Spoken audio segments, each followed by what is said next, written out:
My name is Alva Anderson, and I'm proud to serve as president of the board of Charleston Jazz. But I'm equally proud to introduce George Kinney, who we are honoring this year for his contribution to the music life and history of Charleston.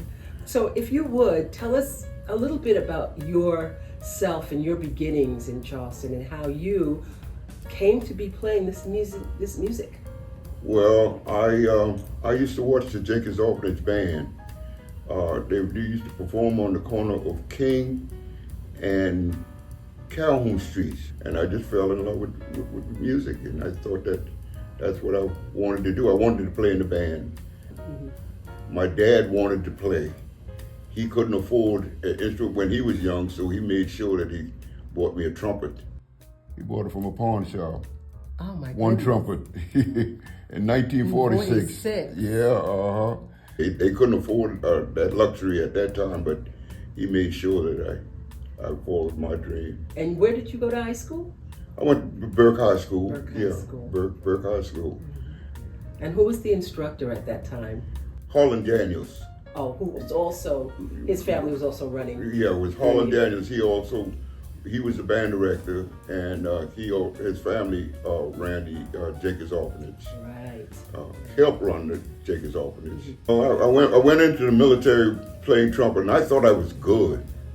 And I found out that, hey, I didn't know doodly squat. I was on my way to Korea, and I went on the ship, the USS Man. I'll never forget that. I went to the chaplain. I told him I was supposed to be playing in a band. I wasn't supposed to be shooting a gun. So he asked me what I played, and I said, I played trumpet. He said, we don't need any trumpet players. I said, well, what do you need? I said, we need you use saxophone players. I said, I'll do that.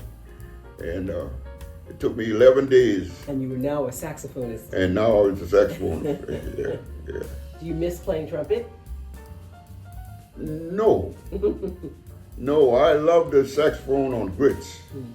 And it made a life for me because while I was over in Korea, I picked up the bass violin, and when I got out of the service, I was going to re-enlist. I got married. My wife said, "I'm not going to follow you all over the world." So I asked her what she wanted. What must I do? She said, "I want you to go to school." She said that was your intentions before you went in the military. My first job was at Hot Gap High School, which wanted to establish a music program, but they never got the funds together. My ambition was to go to Burke, my alma mater, and teach there. But they sent me to Lang until the school was built, and I ended up with the school. But during that time, I ended up working at the Jenkins Orphanage also as a music director on the weekends, and I integrated those students from the orphanage into my high school program at C.A. Brown, which was the school that opened on the east side. So there's a direct line from sitting right here with the Jenkins Academy. That's amazing. So this is Jack McCray, and he was a student of yours. Yeah. Tell us he was a trumpet. Jack was a trumpet and French horn player. He would follow jazz. He'd follow me around, and then he started with that book there. And the book that you speak of is Charleston Jazz, and this was written by Jack McCray. Yeah. And you're all in this book, huh?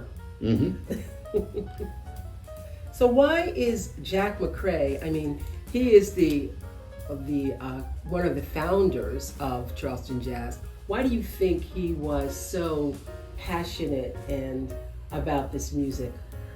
Music is an international language. You might not be able to speak the same English that people, but they recognize music. Music brought people together because I was helping to integrate music between the races in Charleston. Charleston was a segregated area. Of course, the whole South was segregated. That was the law of the land at that time. But musicians, white musicians and black musicians, they were playing with each other even though even though it was against the law. But as long as they could play an instrument, as long as you could play an instrument, you were playing, and that got me into playing with white bands. Mm-hmm. Because the first white band I played with was Joe Straney. Of course, there was a music union at that time, a 402, the music union, and they wanted to integrate the musicians also. And so I played with Willard Bolger for years. Willard was a trumpet player that sang and played exactly like Louis Armstrong. Exactly like Louis Armstrong, because people would come to me and say, how come you got that white fella that sounded like Louis Armstrong? I said, because the black fellow over here sounds like Perry Como. And went with David Archer. David Archer worked with Fox Music House, because they took the best musicians from all of the high schools in the area, musicians from the high school in the area, and formed a community band.